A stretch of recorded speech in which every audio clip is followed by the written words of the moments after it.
Welcome to Small Biz, Big Wins, where every episode is a new journey into the heart of entrepreneurship. I'm your host, Summer Poquette, here to navigate the thrilling world of small business with you. Each week, we dive into the inspiring stories and joyful triumphs of real business owners. Get ready to be empowered with actionable advice, and most importantly, celebrate the spirit of small business. Let's dive into how every small victory shapes your big success. This is Small Biz, Big Wins. Let's make it happen. All right, welcome back to another inspiring episode of Small Biz, Big Wins. Joining me today is my good friend, client, and mentor, Robin Bennet.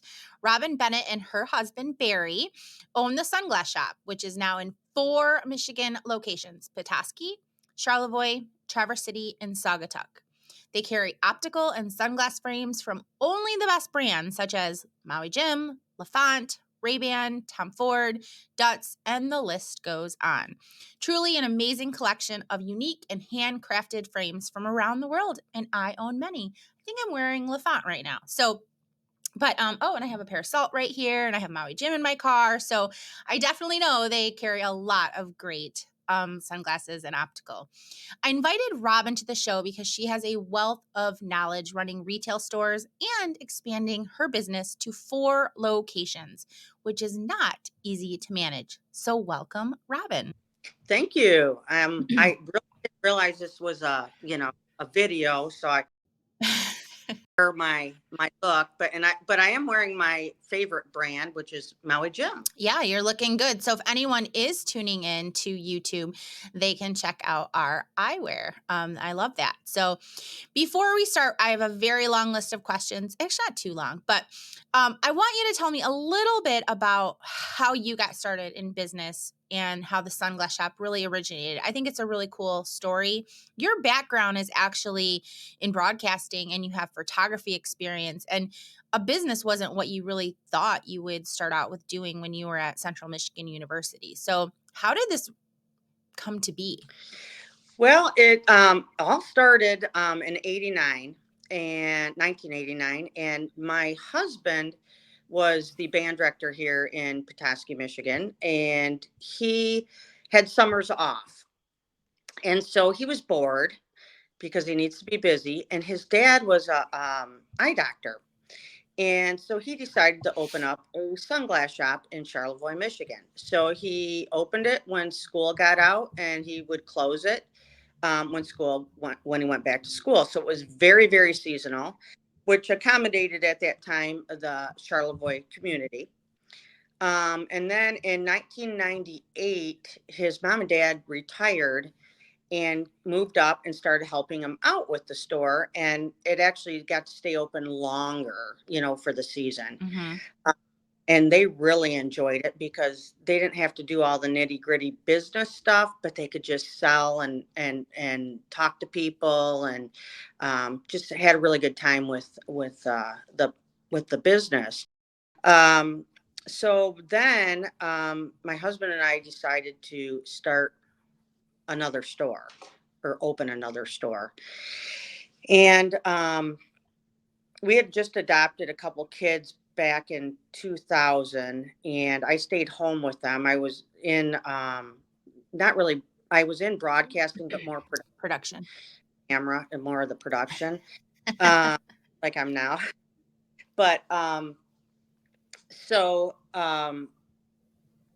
but in that meantime, my husband also started a steel drum band in the summer. So it was the Petoskey Steel Drum Band. So he got busy in the summer. And while his parents continued to run it, and then we decided to open another store, that's when our kids went into school, and I had more time to to open another store. So that was back in 2002, February. I was actually, we'd been thinking about it for a long time because it was so successful in Charlevoix, and we wanted to try something in our hometown of Petoskey. And I was actually at a golf outing, and I asked a banker about it because 2000, the 9/11, all that stuff happened. And Yeah. I was told not to do this by Ooh. a specific banker. Yeah. And I don't know. I'm really go by gut feelings, and I just Mm-hmm. knew it was the time to do something. And so we opened our Petoskey store. So in Charlevoix, like people that aren't familiar, so Charlevoix, Michigan and Petoskey, Michigan are very resort based, right? And smaller. So we're not Metro Detroit or Grand Rapids or a metro. So we're small, rural, resort based. And so you knew if it was successful in a very similar kind of adjoining town that it would most likely do well in Petoskey. And so did you do like any competitor analysis before you decided, okay, I'm going to expand to Petoskey or or even to Traverse City or Saugatuck, or did you really just kind of keep your, I guess, finger on the pulse of what was happening? I mean, Kind of all of the above. okay. I like I said, if it felt good, I went with it, and I could just I felt really good about the decisions. Um, but yes, you have to check the market analysis a little bit. Certain brands that I would want to carry, if other people have them in the area, you may not get those brands to carry. And the main one being Maui Jim. If I couldn't carry Maui Jim, I probably wouldn't open a store, because that's Got it. my biggest seller. So, you have to know who's selling what in the area. Location is very important in these resort towns. Like you said, they're smaller towns, Mhm. asking maybe 7,000 people. That number increases in the summer. And, Traverse City, we opened that in 2007. Which is a bigger town, but we had combed that area probably for 5 years to find the right location. And then Saugatuck we opened in 2021, and we were at one location and moved already to the main street, because location is very important. And also the sunny side of the street is very important for selling sunglasses. Something most people do not think about. So, not only did you kind of know, hey, these locations are good locations for us. They're resort based, tourism based. There's not any competition in the area. You could sell the brands that you wanted to sell because of the competition. There wasn't that competition in the area. But you also, if you're a small business and you want to expand, it's that location, like finding the right spot. And I think it's interesting you say it was 5 years before you expanded to Traverse City and that you were looking. And I know, just knowing you really well, that Barry was doing the same thing with Saugatuck. He was scoping out where is a good location for the store. And you have to be on it. Like when you go to those communities, you can't just, I don't know, you have to know what's available. And we found something just by kind of constantly going down there, and Mhm. that's how we found our Saugatuck location. And then you get involved in the community, you get to know people, and that's where the second location in Saugatuck that we moved to, which is the main street, that's how that came about, because somebody was helping us look out for another location. But you don't meet those people unless you're, ingrained into that community. So you're not just popping up, opening these stores willy nilly. Like you're engaging in the community, you're getting to meet the people, you're eating, drinking, shopping, really immersing yourself in the community to know, do I want to open a business here? Right. Yeah. I I think mean, that's that's a lot important. of research. It really is. But, to say there was, so that's basically my market analysis. Now, I'm not going to say that some of that didn't work, because Mhm. with successes, sometimes you have failures. And back in 1992, we opened a store in Mackinac City. And Ah, on the I main, did not know this. yes, on the main street. And it was before that big area was built. And, the big shopping area was built in Mackinac City. And we were there for 2 years.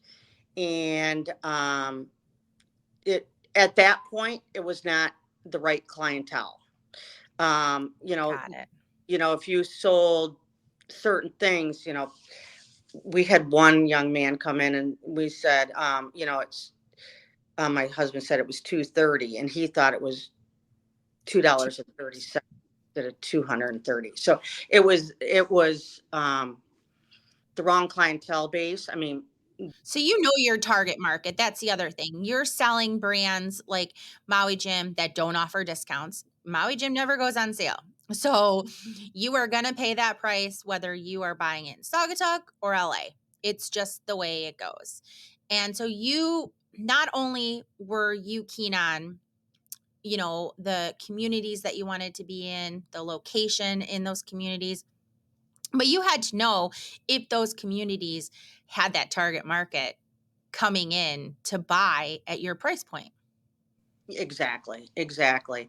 So And knowing your target market is key. yeah, it is key. And so that was, we didn't walk away as a bad failure, but we learned a lot. So, I mean, I think you could take some of those setbacks as learning opportunities and Absolutely. forward. So, Well, and that just makes sure that in 92, when you didn't have that success, you wanted to make sure, hey, we need to make sure we're in a community that does have that, market we're looking for as well. How did you know, like, what were some signs, even when you went into Mackinac City, when you went from Petoskey to Traverse City, how did you know that your business was ready to expand? Like, was it the numbers? Was it that you had the time and the capacity? You had the staff? Like, how does a small business owner even know, like, okay, I can open a new location? well, we did not want to open anything in Traverse City. We found a location, but the key was finding the right person for that location. And so before I did that, I found somebody, and his name's Joel. He's our manager down there, and we opened that store in 2007, and is still with us. So it's been a great relationship, and You kind of cherry picked Joel. really did. We kind of, Go Joel. Like, shout out to Joel here. I know he's going to listen. yeah, Joel, we love you. of course, yes. And you know what? He was in retail forever, and he knew the community. So he had been in retail in the downtown community. He had left retail for a little bit and decided he wanted to get back into it because he really enjoyed it. And so we've grown together. When you also talk about expanding business, I'm going to take that a little different direction. Okay. Um, and you had mentioned when we talked previously about growth and things like that. So in Petoskey, people used to say to me, "Cal, have such great sunglasses. Why don't you ever sell eyewear?" And I thought to myself, well, why don't I? Why don't I sell eyewear? And since we are somewhat tourist based, and you think of that summer, spring, summer, early fall, I got into the optical industry. So that means like eyeglasses and prescriptions. And that has made the business more year round. So two of our stores, because we have four stores, two are seasonal, Saugatuck and Charlevoix, which are our smaller stores, and Traverse City and Petoskey are our year round stores. And we do prescription, sun, and optical in those two stores. And that has really taken the business a whole another direction. So that's, another thing in terms of expansion for a small business owner. Sometimes expansion isn't opening a new store. Sometimes it's not, necessarily. Sometimes it's expanding the line of products and services that you offer. Yes, yes. And selling optical also, you're really dealing with the people. Well, like you, for instance, we have to fit the glasses, we pick them out, we pick different types of lenses? Do you want a computer lens? Do you just need your regular everyday lens? I mean, I know you have a repertoire of lenses that you use in your lifestyle. Yep. And so that also creates and builds relationships with your customer. So do you think that, like, what are like some of the advantages of and disadvantages of having these 4 stores and expanding like you've done? So expanding where you have 2 locations that are year round, 2 that aren't, 2 offer optical, 2 don't, having 4 stores that are, like Saugatuck's 3 hours, 4 hours from Petoskey, Michigan. Traverse City is an hour and a half from Petoskey, Michigan, your home base. So Petoskey, Michigan's your home base. So are there advantages and disadvantages to having these 4 stores and having these different product lines in the different stores? And, like, if someone's even thinking about this, like, what are some advantages and disadvantages you've seen in this situation? There's always going to be advantage, disadvantage. I call them pros and cons. I think you have to have the pros outweigh the cons. And, cons are, like I said, distance, Mhm. and time and effort, it takes to get there. I think having the right mix of people that you work with also is very beneficial. So where you feel like you don't have to stay on top of them, let them flavor the store, so to speak, and build the brands. Like Joel is an icon in our store in Traverse City.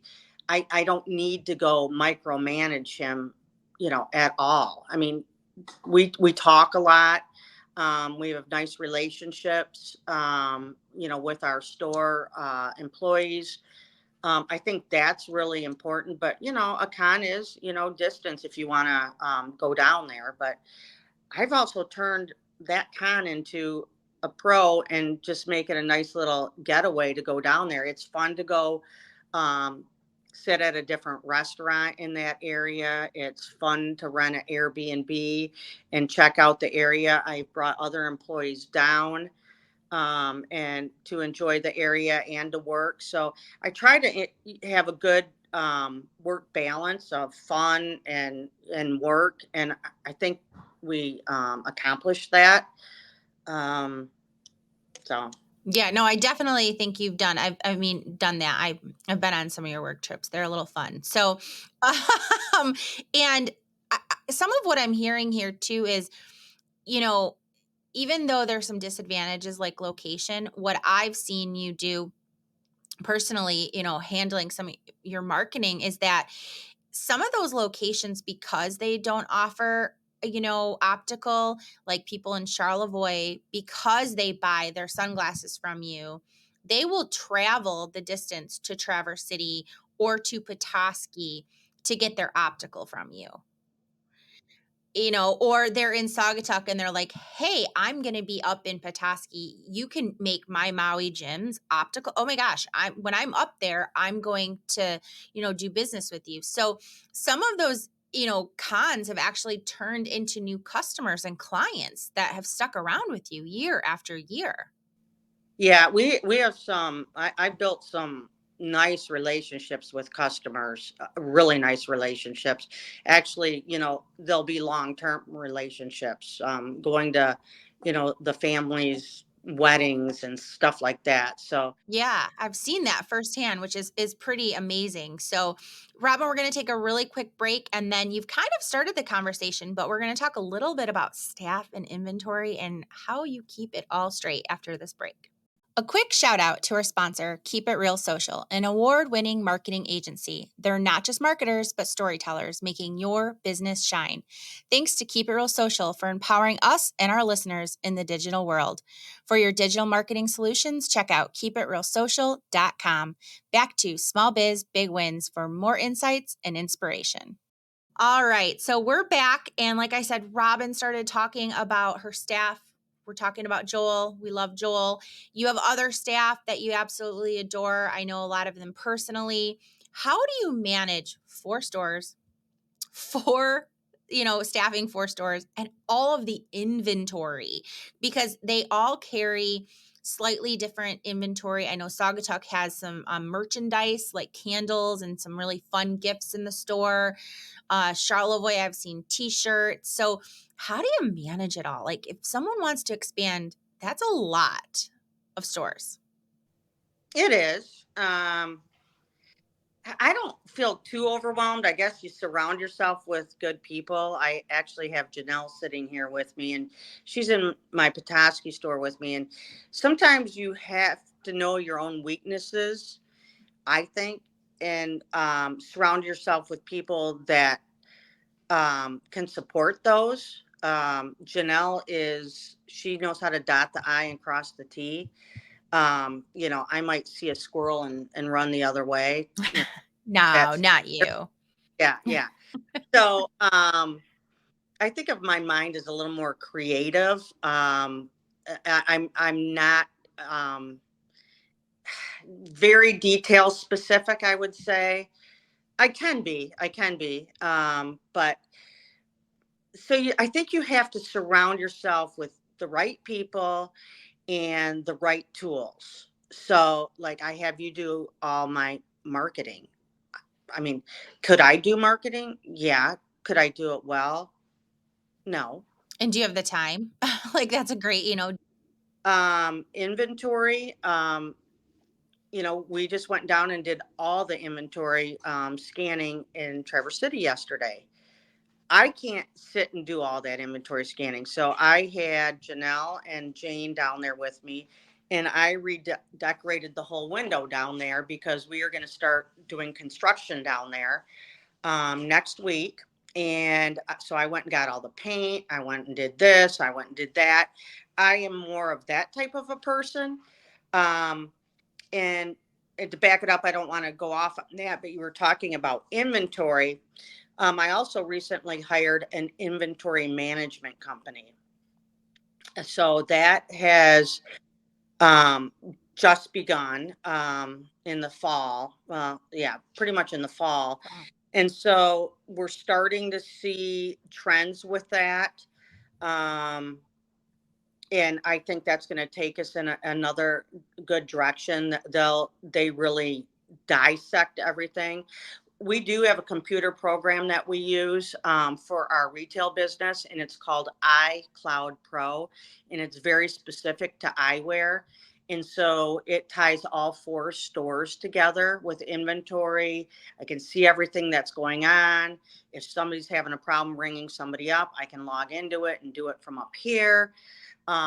So it's a very adaptable program for our business, and it works very well. I've been with them since 2015 and have not looked back on that. Next week we're doing I rented a house in Sutton's Bay, and we're going to do like a big training for our optical and our management, inventory management company. And so we're Nice. all getting together, and we're going to make it fun too, so we're going to Yeah. have fun. This place we rented is a lot of fun. We're going to do cook these fun dinners and go out, and it's kind of like a boot camp for our optical. And we just like to stay current on everything because it's very important because product changes a lot. So Yeah, it does. So really, I mean, for managing your staff, like you bring them together, you really here, and I've seen firsthand over the years, you make sure that you do hire people that align with you and Barry and your family. And I don't see you lose staff very often. I have a lot of companies we hire marketing that we're hired to do marketing for, and you very seldom are actually hiring. Like you kind of cherry pick people, they come to you. Yeah, you might need seasonal help here and there, but most people really stay with you. And I think one of the things that I can attest to is that you don't micromanage. You let people flourish at what they're good at, and then you go do what you're good at. And it's that really that yin yang. You guys complement each other. And I see that with your staff, when I'm around. There are some staff that are really good at this, and there's some staff that's good at that. And you're off doing this because that's what you're good at. And I think it all just really makes it jive really well versus you trying to hire people that are just like you and then micromanage them. That's not going to work. Yeah, no. And I think also trying to give back to your employees a little bit of, um, like just recently, Maui Jim asked me to come out to Beverly Hills and to see the new product Sneaky. store. So and Barry couldn't go. They asked me if Barry and I would like to go, and he was busy, and so I took Janelle, and Janelle and I had a great time. So I think, and then we all go to New York to the buying show.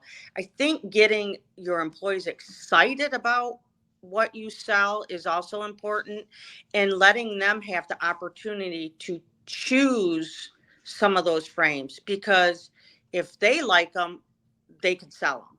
I used to kind of more micromanage Joel with what product to buy, and I would buy all the product. And then I decided I have to let that go and let him pick the product for him to sell in his store.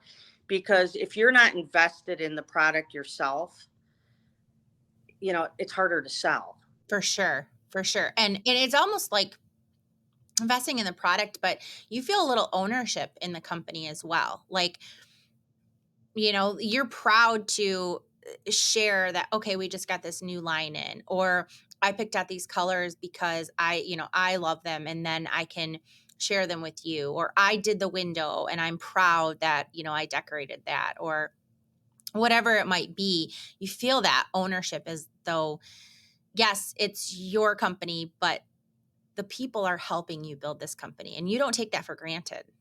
No, no, not at all. No. Yeah. So, for any small business owner that is thinking about expanding their business, and that expansion, like, let's clarify again, that can be expanding to multiple locations or it could be expanding to new products and services. What's some advice that you would give them? Because you've been in business and been doing this for a long time. And when I started the show, I said mentor because I go to you with questions. We have drinks and conversations, and I ask for your advice. And because you have a lot to give, that's why I wanted you on the show. What are key considerations that a small business owner should think about before they're just like, oh, yeah, I'm going to get in all these new products, or I'm going to start a new store in blah, blah, blah town? Yeah, there's a lot that goes into it. I mean, you really have to figure out budgeting, your money for it. Do you have the budget to move forward? Um, I tell you, back in 2008 with that recession, that caught me off guard, and Yeah. that was kind of scary. And I vowed to not get myself into that position again. And I think you have to be in a good position, financially, like I said, do a little research on what you're going to do.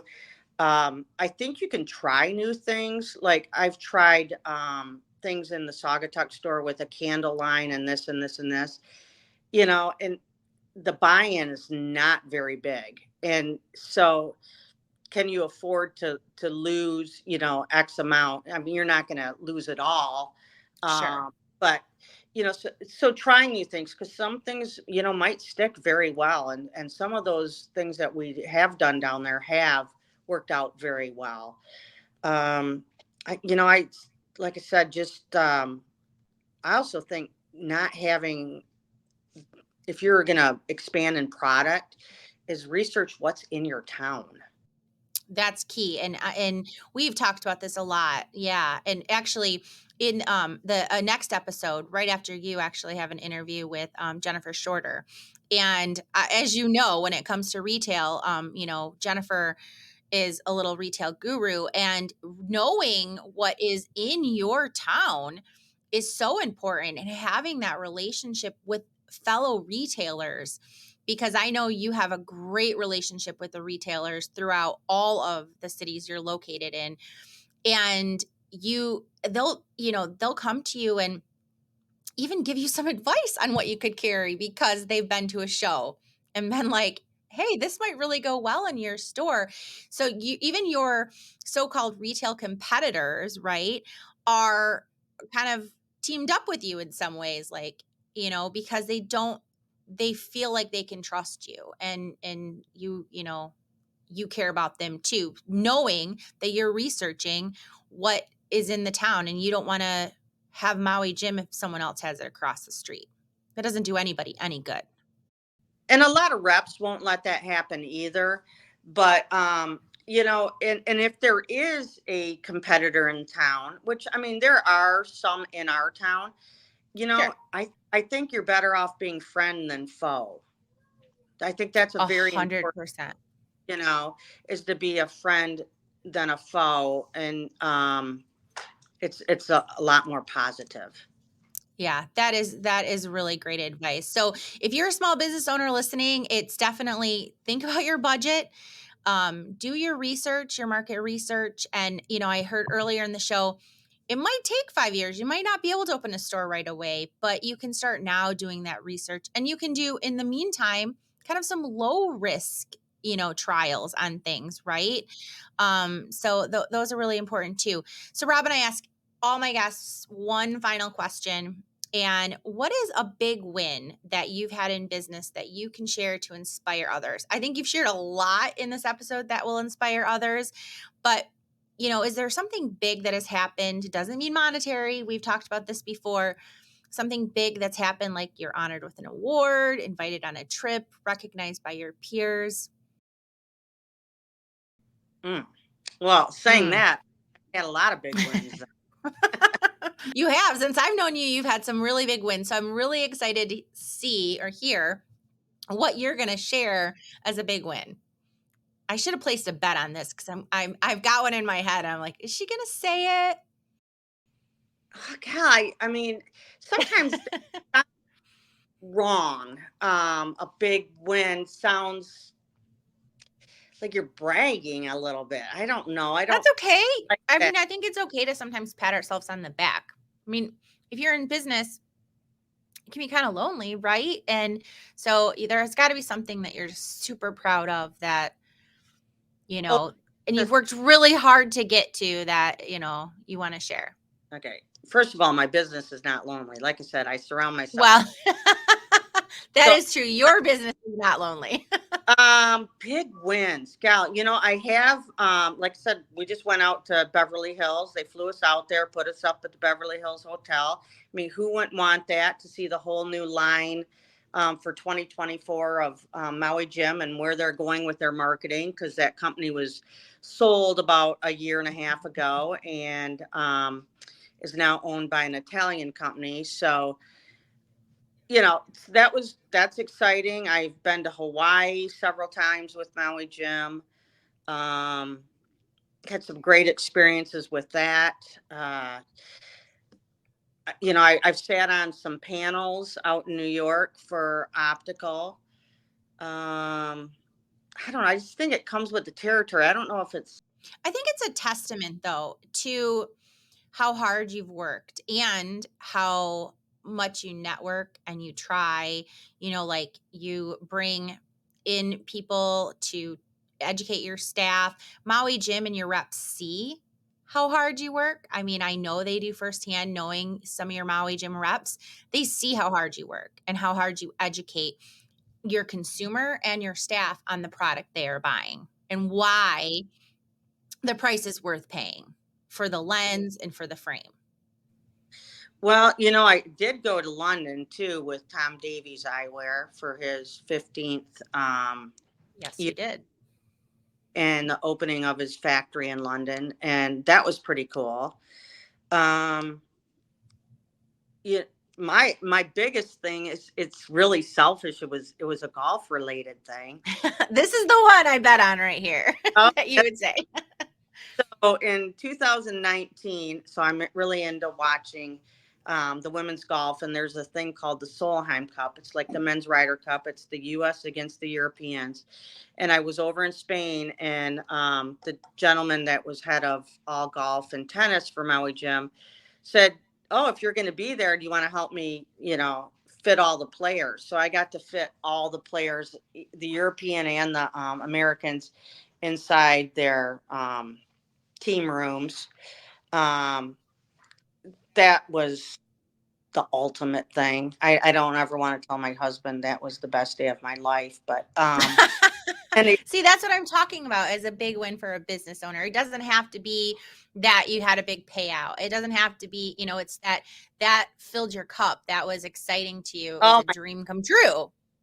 that cup is still full from that, and it's you know what? It's funny, the longer you're in an industry, the smaller it gets too. So, we'll go to New Interesting. York.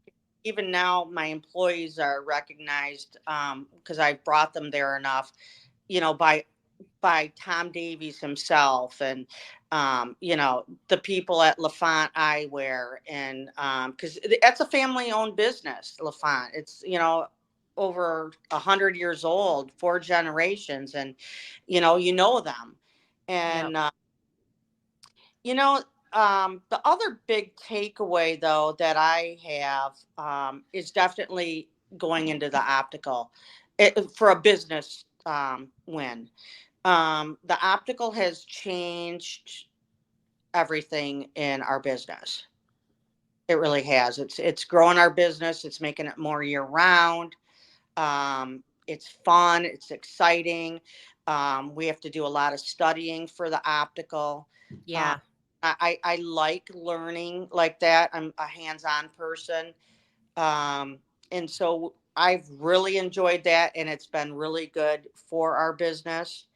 Um, Another thing to inspire people is go with your gut, and you have to enjoy what you do. If you Yeah. don't enjoy it, it's not going to be successful. You don't, I mean, you got to have a balance. I mean, this to me is a hobby, not a job. Well, because yeah, I can tell every time I come in, you really like being there. You're not like, ugh, I have to be at work today. That's not you when you go into any of your shops. It's not any of your employees. Of course, everyone has bad days. You have a headache or whatever, but you can definitely tell, and that resonates. And I think, people buy from people, and people like buying from you. They like interacting with you. They like buying from your employees because you resonate, how you are resonates down to your employees too. And it's like electric. Yeah. Also, one other thing, if you're looking to get into business and maybe you haven't even started yet, is, get involved with your community. I mean, I'm on our downtown management board along with Jennifer Shorter, Mhm, mhm. um, and involved in the marketing committee, and things like that. And that's very important. I feel good that I'm serving my community, but I also learn a lot too. Yeah, you're definitely engaged.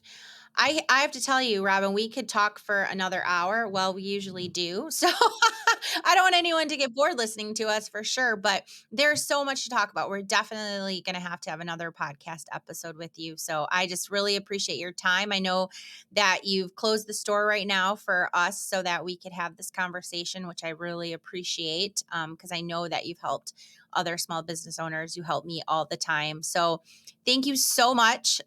You are a wealth of knowledge. And to learn more about Robin, you can visit the links in the show notes.